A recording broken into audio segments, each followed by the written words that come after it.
함께 눈물 들고 이제는 안녕. Oh, 어제야 너는 바람을 타고 멀리. Assalamualaikum warahmatullahi wabarakatuh. Hai, pada hari ini saya dan kelompok saya akan membuat tugas video mengenai deposito yang diberikan oleh guru pembimbing kami, yaitu Bu Santi. Sebelum itu, saya dan kelompok saya akan memperkenalkan diri terlebih dahulu. Perkenalkan, nama saya Rizky Fabiana Wijayati. Perkenalkan, nama saya Wahid Trimula Syada, absen 35. Perkenalkan, nama saya Novari Gita Putri, absen 24. Perkenalkan, nama saya Rita Anipila, absen 20. Perkenalkan, saya Radika Dwi Saputra, absen 29. Saya Saskia Bermaulida, absen 23. Oke, tanpa memperpanjang waktu, kita mulai saja. Halo semua, di sini saya akan menjelaskan pengertian deposito. Deposito adalah proses kerjasama antara nasabah dengan pihak bank untuk menaruh sejumlah uang dalam jangka waktu tertentu sesuai waktu yang disepakati bersama antara pihak bank dengan nasabah maupun calon nasabah. Dan selanjutnya saya akan menjelaskan jenis-jenis deposito. Yang pertama, deposito berjangka merupakan simpanan yang menawarkan jangka waktu pencairan lebih variatif, mulai dari 1, 3, 6, 12, 18 hingga 24 bulan, dan penarikan hanya dapat dilakukan sesuai kesepakatan jatuh tempo saja. Yang kedua, deposito yang kedua, sertifikat deposito merupakan sertifikat yang tidak mengacu pada perseorangan ataupun lembaga tertentu, sehingga dapat dipindah tangankan dan diperjualbelikan pihak lain. Jangka waktu simpanan dana yang diberikan bank oleh nasabah meliputi 1, 3, 6, dan 12 bulan, serta sertifikat pencairan bunga dilakukan tiap bulan dan pada saat jatuh tempo. Yang ketiga, deposito on call.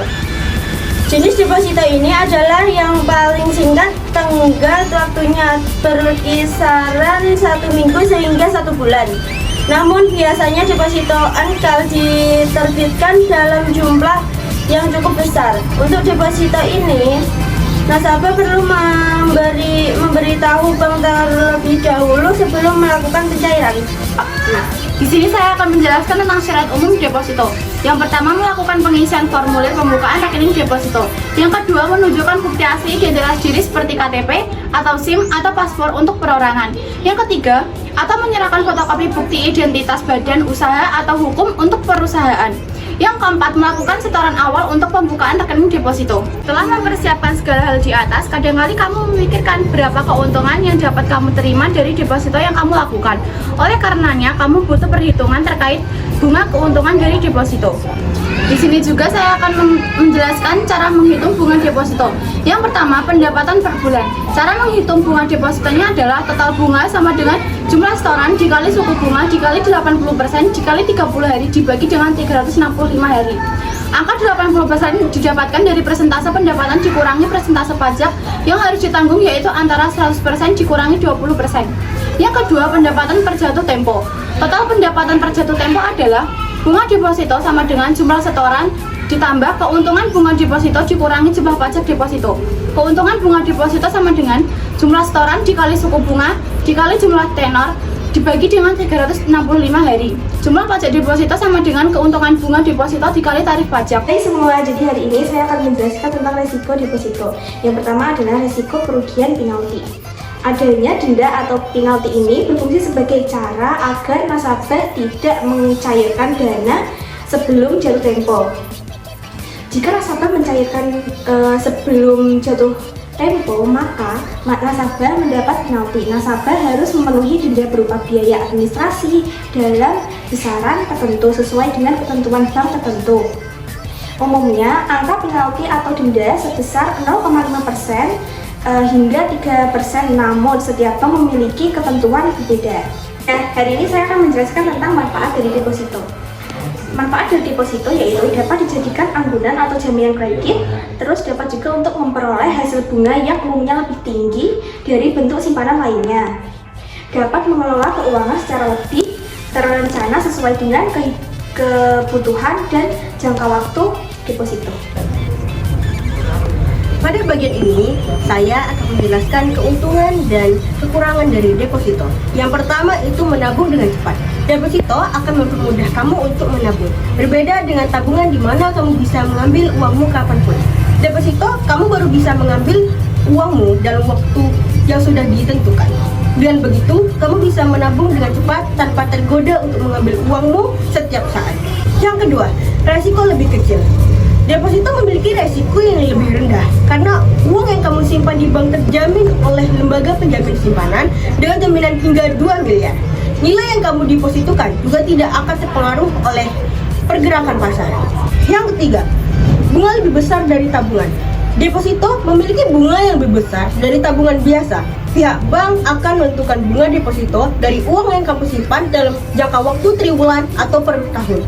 Besaran bunga juga sudah ditentukan dari awal sehingga kamu tidak perlu khawatir nilai bunga depositomu akan minus. Yang keempat, bunga deposito yang tetap. Jangan takut merugi karena selain dijamin LPS, bunga deposito juga bersifat tetap untuk jangka waktu tetap. Selanjutnya, kita beralih ke kekurangan deposito. Yang pertama, tidak fleksibel dalam mengambil yang disimpan. Di samping manfaat deposito yang dapat membantu kamu menabung dengan cepat, namun jika kamu butuh menyimpan uang di mana kamu bisa mengambil uangmu kapanpun, maka deposito bisa menjadi kekurangan bila kamu perlu mengambil uangmu tersebut dalam situasi darurat. Yang kedua, keuntungan lebih kecil dibanding investasi lain. Walaupun menyimpan uang di deposito memiliki resiko yang kecil, namun potensi bunga yang kamu dapatkan juga lebih rendah. Selain itu, bunga deposito yang kamu dapat juga akan terpotong oleh berbagai biaya seperti pajak dan administrasi. Keuntungan yang kamu dapatkan dari deposito terkadang tidak sebanding dengan kamu depositokan. Selanjutnya yang ketiga, ikut terkena inflasi dan biaya pajak. Tidak hanya itu, deposito juga masuk ke dalam pajak penghasilan, sehingga kamu akan diwajibkan untuk membayar pajak setiap tahunnya. Pajak ditetapkan untuk produk deposito sendiri sebesar 20% dari bunga. Pajak ini dapat dikatakan cukup tinggi jika dibandingkan dengan keuntungan saham maupun reksadana yang tidak terkena pajak. Dan yang terakhir, tidak mendapat keuntungan walaupun bunga bank tinggi. Suku bunga deposito yang bersifat tinggi di sisi lain juga menjadi kelemahan karena tidak mendapat keuntungan bunga bank tinggi karena bunga deposito bersifat tetap. Sekian penjelasan keuntungan dan kekurangan dari deposito, bisa dilanjutkan oleh teman saya. Di sini saya akan menjelaskan berapa setoran awal deposito. Kebijakan setoran awal simpanan ini berbeda di setiap bank. Akan tetapi rata-rata bank memulainya dari angka 5 juta sampai 10 juta rupiah. Hal tersebut sangat bertolak belakang dengan tabungan reguler, di mana tabungan reguler umumnya memiliki setoran awal ringan mulai dari 50.000 sampai 100.000 rupiah saja. Sayangnya, terdapat jumlah maksimal dalam simpanan berikut yaitu 2 miliar rupiah. Jika saldo telah mencapai lebih dari nominal tersebut, maka jaminan keamanan yang disediakan oleh LPS atau lembaga penjamin simpanan tidak berlaku lagi. Yang kedua, berapa suku bunga deposito? Tadi telah disebutkan apabila suku bunga deposito lebih tinggi daripada bunga tabungan lainnya. Lantas, berapakah suku bunga produk simpanan berikut yang sebenarnya? Yuk cari tahu di sini.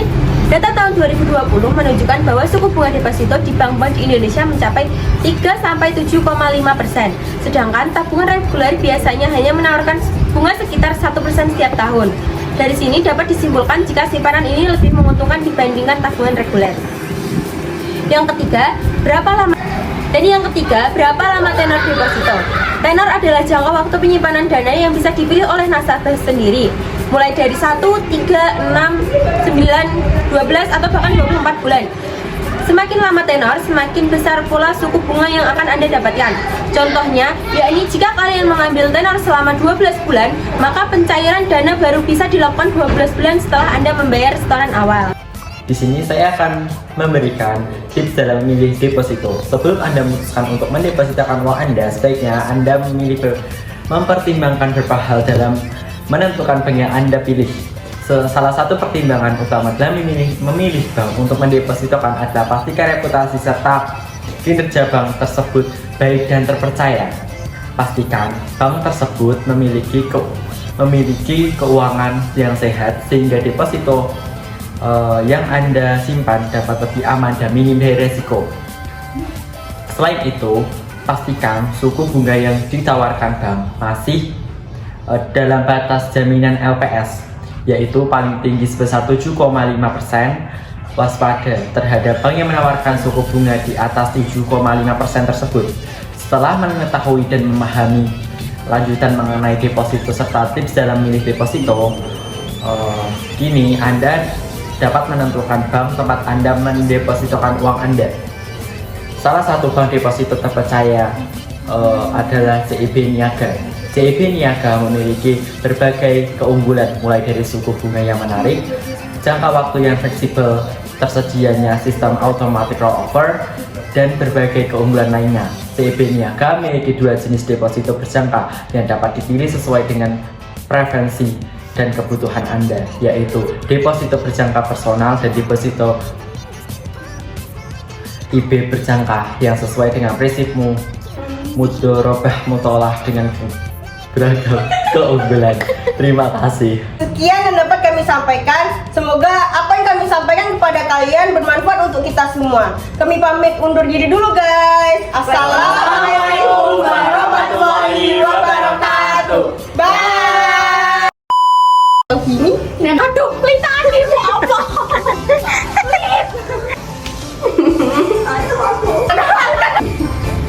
Jangan di sini, sana kan, sana. Udah pakai video kok. Lihat aku di crop ayo. Assalamualaikum. Kamu berisik banget mbak. Oke, dihapus. Dia mikir banget.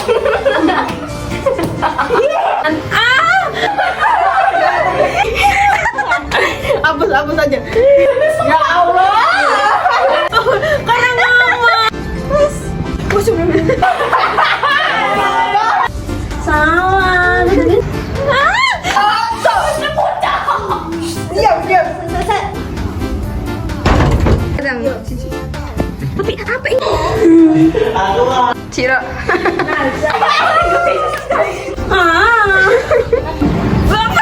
Balik nih. Yo.